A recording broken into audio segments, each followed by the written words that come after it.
What is going on, Jerome's? So the Vikings' absolute ass whooping of the Cincinnati Bengals is going down right now, 48-10, and there's so much chaos going on in the NFL right now. The Packers just lost. Rest in piss, you won't be missed. Yeah, Cleveland rocks. Cleveland rocks. So the Cleveland plus 7.5 plus the under was a lock. It was a lock. Also, the Jets just blocked a field goal and just ran it back for a touchdown. What the hell is happening? Same thing with the Eagles and the Rams. Jordan Davis, let's go. Actually, no, screw the Eagles. But, oh my goodness. Oh my goodness. And honestly, it was kind of nice watching the fourth quarter of a Vikings game without a bleeding ulcer. You know what I mean? So, it's good. It's good, man. And it's so weird because we're rooting for the Vikings to bench the starters in the fourth quarter for different reasons for the Falcons and the Bengals game. But, Max Brosmer got in. Xavier Scott was shown off. I think we got some. I think we got something going here. Of course, the story of the day was Isaiah Rodgers. 2 defensive touchdowns, had a pick 6 as well as a scoop and score fumble 6, and it was just great, man. It was just fantastic. Thank you for changing my life. You're welcome. And not to toot our own horn, but this morning we did predict Isaiah Rodgers' legacy game. So holla at me if you want the Powerball numbers, right? And from top to bottom, this was just a good game, and we need to update this. But obviously, this was a get-right game that the Vikings needed badly, right? And the Bengals, I don't think that Joe Burrow makes a difference in this game because the offensive line was under assault all day. A Vikings pass rush would have gotten to Burrow, and the Vikings still win handily. Maybe they don't win by 38 points, but it would still be a one-sided affair if Joe Burrow was in, and that's what you hang your hat on. And the Steelers allegedly beat the Patriots this week. Whatever.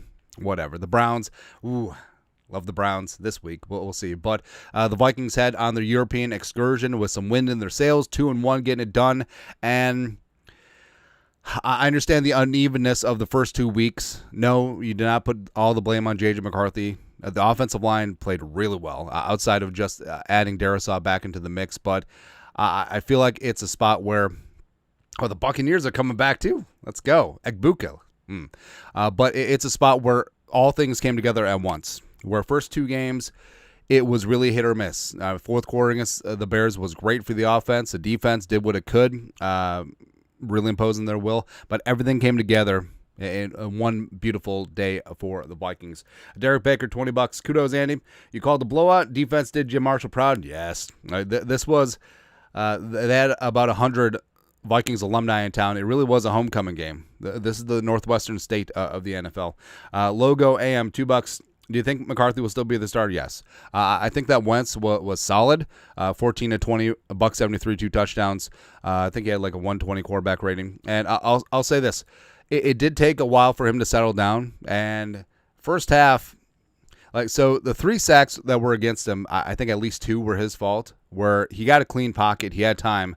But if his first read isn't open, sort of panics, and that could get ironed out with some more experience because it's been a while since he's been a regular starter. But I do think once J.J. McCarthy returns, which he is traveling with the team, and he wasn't in a walking boot on the sideline, so I think that McCarthy does get the job back because I also want to see McCarthy back with Darisaw, with this offensive line actually doing something, with Jordan Mason actually getting the rock, with Jordan Addison coming back too, and this defense being hellacious. It's going to be good. So if you got a question or a comment, toss a couple bucks in the super chat. We'll get to them. But overall, I mean, we had some takeaways with this game that we're going to bring up because we're really professionals. But, the Vikings can be dangerous. With Wentz at the helm, it just seemed like the offense wasn't overpowering. It really was the defense that swung the momentum. Also, short fields on the other turnovers that weren't scooping scores. But Vikings offense can be very quietly efficient. Jordan Mason, 7.1 yards per carry, 116 yards on the ground, 2 touchdowns. I love Aaron Jones to death, but it's almost like his injury with the silver lining, him going on IR, is that allows Jordan Mason to be the guy because I think that he can be the guy, right? And Aaron Jones can certainly still contribute as a receiving back, sort of a satellite player, but Jordan Mason needs to be the hammer. The Vikings need to run the football. Right? John Lee, $2. The defense came back with a vengeance this week. Yes. Alex Weitzel, give Scott more carries. Yeah, Xavier Scott looked great too. 8 for 30, as well as one catch for 20 yards. He would have had another nice one, except it was called back because Will Fries had a penalty. But I mean, this was just a day where everything came together for the Vikings, and the Bengals defense, God love them. I mean, it just was not. It was no Gouda. It was no Gouda for them, and I mean, there's not really much to say. I will say that Isaiah Rodgers had 0 goose egg, DeAndre Russell touchdowns in the second half. Boo. I'm just playing. Right. But let's look at the team stats, because I feel like there was a lot there. Team stats wise, going down and early around. All right, so Vikings 4-12 on third down. That could be fixed. Total plays 58. Hey, we got above 50 offensive plays. That's great. But also, it's funny because that was artificially suppressed because of all the defensive scores. Let's see, Lifeline, IM, 998. Oh, that's dark. Anyways, the total yards, 352 for the Vikings, $171 for the Bengals. And, yeah, there was a little bit of garbage time in there too, but, actually the entire second half. 4 sacks for the Vikings. Probably about pressured on at least 35% of his dropbacks. 13 penalties for the Vikings.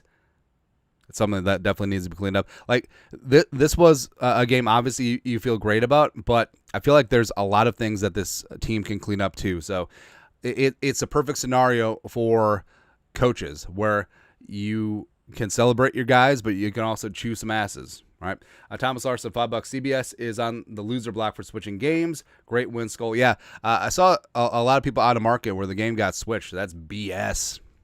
It's terrible, man. But just something that you love to see. And overall, other takeaways: Jordan Mason, the hammer. This is the offensive line. I thought Michael Juergens played a solid game as well. In for Kelly, first career NFL start.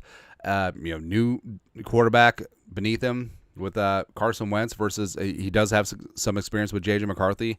It was legit. Jefferson and Hockenson, they actually showed up and did their thing. Jefferson, 5 for 75 on 7. Hockenson has some great blocking, as well as 5 for 49 and a touchdown on 6 targets. I feel like, Romo alluded to it, first 2 games, that there was a lot of chipping that he needed to do with Justin School out there. And now with Darisaw back, it's good to see. Also, Darisaw is an absolute difference maker, right? He erased Trey Hendrickson in the first half, and it was beautiful to see. Plus, Brandel coming in for Darisaw, like, it was obviously planned, and it's a good way to get his feet wet, get him back into the game, because, I mean, he's got T.J. Watt next week, and he's got Myles Garrett the week after that, so it's going to be a movie. And just absolutely glad to have 71 Darisaw back. The D-line is legit, and beyond just AVG and Grenard and Redmond, who got dinged up, as well as Allen, the Daily Show, I feel like this was a game for Jalen Redmond and Levi Drake Rodriguez. This is their coming out party. Like, they had such a fantastic game. LDR was all over the place in run stuff. Jalen Redmond was constant chaos, as well as caused a fumble. It was great, man. It was great. Let's see here. High voltage 75. Wentz took 2 really bad sacks today. He's got to get rid of the damn ball. Other than that, great game. Packers loss was the icing on the cake. Goal, yes. That Browns kicker, man. Just get all of your good kicks out of the way, because we play in a couple weeks. Traveler, $2. If Flores doesn't get a head coaching job after this, yes, I agree. And again, if Burrow was in this game, the Vikings still win in a blowout. I don't think that Burrow was much of a difference maker in this game. I really don't. Plus, it was really kind of sad that late in the game, Jamar Chase was still in, because they were trying to stat pad. But, yeah. Let's see here. Damian Rose, $2. I love you for the win, but JJ isn't ready. He needs another year. We actually don't even know that. Like, hey, get Darisaw with McCarthy, and let's actually see what the kid could do. If he can't do it, he can't do it. All right, but I still think that's his job once he gets back. Sean Spence, $2. Tom Grossi can kiss our butts. Tom's cool. Chase Essex, $2. D was reminiscent of the Purple People Eaters. Yes, the day honoring Jim Marshall. The defense shows up with that. Let's go, man. ZB, $2. Should have let Brosma throw, but great game anyway. Yeah, I feel like it was good just to have Brosmer get experience, but also, just chucking it with your backups. I feel like that's running up the score, and Kevin O'Connell's certainly, too nice for things like that. Or even the specter of blah, blah, blah. Constant chaos along the defense, where Jonathan Grenard, actually, I think that, all right, so Diamond Dallas Turner, I honestly feel like this was his best game in the NFL, and it's not going to show up. Like, the haters will be like, oh, Dallas Turner only had one tackle. When it comes out, I bet you he will have at least 6 or 7 pressures, because he was constantly in Jake Browning's face, moving him off the spot. He was great setting the edge against the run, and I feel like he's probably going to grade out well as well, because it's only a matter of time. And we always talk about look at pressure rate versus sacks, because like that sack early in the game where Grenard basically came through. He won at the point of attack, and he pressured Jake Browning, moved him on up. Andrew Van Ginkel got the cleanup sack, cleanup in aisle 5. But in the box score, it's Andrew Van Ginkel, 1 sack, where we should have sack assists. I feel like that should be a new stat. That'd be good. But AVG, glad that he's back. No shade to him. 2 sacks as well. Austin Keys got one late in the game, as well as Chaz Chamblee. I'm surprised that the Stars didn't get more sacks on Jake Browning. Jake Browning, this is why we cut you. Not saying, I'm just saying. Also, by the way, the Bengals cut you too. You're initially on their practice squad, but big play merchants. So this team was number 1 in the NFL in turnovers last year. They got 5 today, 2 scores as well. Plus Theo Jackson punched one out, but that was recovered by the Bengals. Addison comes back in week 4, by the way. So as good as this offense was, Jefferson, Hockenson get a little loose. Jalen Naylor was. He was a couple of shots away from a really big-time game, but I think that Naylor has been quietly very consistent the first 3 games of the year. And also you get Addison back here. You get Aaron Jones back eventually. You get Ryan Kelly back eventually. You get J.J. McCarthy back eventually. Baby, we certainly do have Stu going. And I think that this was a really good start for Wentz as well. I think he's shown that he can keep the car on the road, driving at 10-2.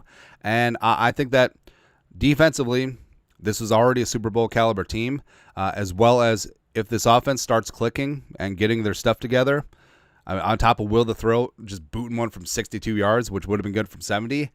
All 3 phases, if they click, this team is extremely dangerous. Like, this team is Super Bowl caliber, and I understand that's crazy given the dialogue that was going on with this team last week, but it is what it is. Oh, also, you know how infuriating it is that the Falcons just got dog walked by the Panthers? I mean, Kirk Cousins was in this game late. Yeah.